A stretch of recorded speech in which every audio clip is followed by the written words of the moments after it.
এই যে এখন বলেছে যে স্কুলের জায়গা দখল করে আমি আদিত পান্ডেকে চয়নিকা মার্কেট বানিয়েছি, এখন বলছে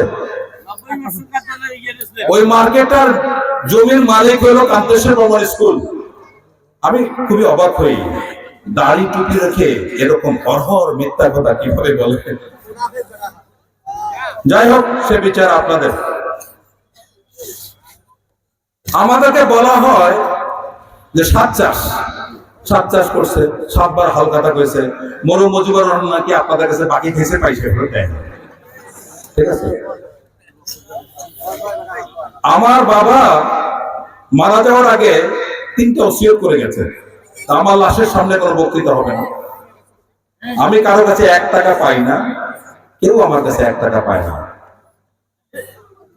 তৃতীয়ত হলো আমার ছোট ভাইকে জানাজা পড়াতে বলছে। 42 বছরের রাজনৈতিক জীবন, এমপি মন্ত্রী কিনা ছিলেন, এমপি ছিলেন, উপজেলা চেয়ারম্যান, জেলা পরিষদ চেয়ারম্যান, ইউনিয়ন চেয়ারম্যান, 1 টাকাও কি কারোর সাথে লেনদেন হওয়ার বাকি থাকার কথা না। আমার ছোট ভাই ব্যারিস্টার, যে সে 79 সাল বা 80 সালের কথা, সৌদি আরব থেকে প্রাণের খেজুর আসছে, সেই খেজুরটা মুখে দিয়েছে, আমার মা আঙ্গুল দিয়ে বাইর করে নিয়ে আসছে, বলছে এটা তোমাদের জন্য হারাম। আমাদেরকে সততার গল্প শোনাবেন না, আমরা আল্লাহ তাআলাকে ভয় পাই, আপনাদের মতো মানুষের মতো ভোটকে ভয় পাই না। আপনারা মুশরিক, আপনারা মুনাফিক, এই জন্য আপনারা এইসব মিথ্যা গল্প বলেন। যদি প্রমাণ করতে পারেন আমার গোটা জীবনে আমি 1 টাকার দুর্নীতি করেছি, রাজনীতি ছেড়ে দেব। সাহেব, আপনারা প্রমাণ করেন আপনারা মিথ্যা ছাড়া সত্য কথা বলতে পারেন কিনা। প্রতিশ্রুতি আমি আজকেও দেব না। আপনাদের কাছে বড় আমানত জনতার দল। আপনারা যদি আমাকে সহযোগিতা করেন, বাংলাদেশের জনতার দল একদিন এত বড় রাজনৈতিক দল হবে ইনশাআল্লাহ, এবং রাষ্ট্র ক্ষমতায় যাবে। আপনারা একদিন ইনশাআল্লাহ প্রধানমন্ত্রী এখান থেকে পেতে পারেন। তাহলে এটা একটা গাছ না, এই গাছের সার পানি দেওয়ার দায়িত্ব আপনাদের।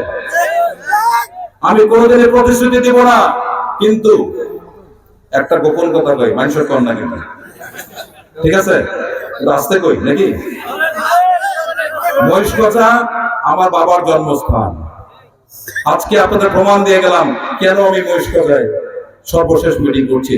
আপনারা প্রমাণ করলেন মহিষকচাবাসীর মতো কৃতজ্ঞ মানুষ বাংলাদেশে আছে কিনা সন্দেহ। সুতরাং আপনারা কোনো চিন্তা করবেন না, আমি 2-3টা জিনিস বলবো। উন্নয়ন অনেক দূরের কথা, শান্তিতে ঘরে থাকতে পারছি না। যদি আমি নির্বাচিত হই ইনশাআল্লাহ, আদিতবাড়ি কালীগঞ্জের প্রত্যেকটা মানুষ, বিশেষ করে হিন্দু সম্প্রদায়ের মানুষের নিরাপত্তা আমার পৌঁছে দেন ইনশাআল্লাহ। আমি হয়তো চামড়া চুমড়া তুলবো না, আইনের লোক, কিন্তু এমন ব্যবস্থা করব জীবনের ওইদিকে তাকাতে পারবেন না। বাইরে থেকে ভাড়াটে নেতা এসে এখানে মাস্তানি চলবে না। এটা আদিতবাড়ি কালীগঞ্জ, আমি মুজিবুর রহমানের সন্তান, আমাকে চোখ রাঙায় কথা বলবেন না, কারণ আপনাদের ওই চরিত্র, ওই সততা, ওই দেশপ্রেম নাই। জনতার দল ছোট দল হতে পারে, নতুন দল হতে পারে, কিন্তু এটার ভিত্তি পর্যন্ত পৌঁছানোর সামর্থ্য আপনাদের হবে না। খুবই ভেবেচিন্তে ভোটটা দেবেন। আপনারা সব প্রার্থীর মধ্যে আমাদের যোগ্য মনে করলেই শুধু আমাকে দেবেন, আমার থেকে কেউ যোগ্য হয় তাকে দেবেন, আমি কোনো আপত্তি করবো না। যদি আমাকে ভোট দেন, সকলে মিলে ভোট দিতে হবে, চরের লোক সহ। আমি সেদিন চরে গেছি গোবর্ধন, তাই তো, সেখানে অবস্থা দেখে আসছি। আমার একটাই কষ্ট কাজ করছিল, পুরা উপজেলা 2টা দেখলাম, কিন্তু মহিষকচা চরটা দেখলাম না। ওদের বা কি কষ্ট, এটা আমার কাছে, আমার হৃদয়ে ছবি আঁকা থাকলো। কখন কি করতে হয় আমি করবো ইনশাআল্লাহ, দায়িত্ব নিয়ে করবো, প্রতিশ্রুতি দেব না। আপনারা পাবেন, আপনারা সময় মতো পাবেন। যাই হোক না কেন, আমার বক্তব্য আর বেশিক্ষণ দেওয়ার সুযোগ নাই, আর 4 মিনিট বাকি আছে, এরপরে সভাপতি সমাপন করবেন। এখন অনেকে আগ্রহ প্রকাশ করেছেন যে একটা বড় মিছিল করবেন মিটিং এর পরে, যদি এত মানুষ আসছেন, আপনারা কি রাজি? আচ্ছা, আমি সেই মিছিলে ভোট 7:30টার সময় শুরু হবে, 7:30টার সময় ভোট শুরু হবে।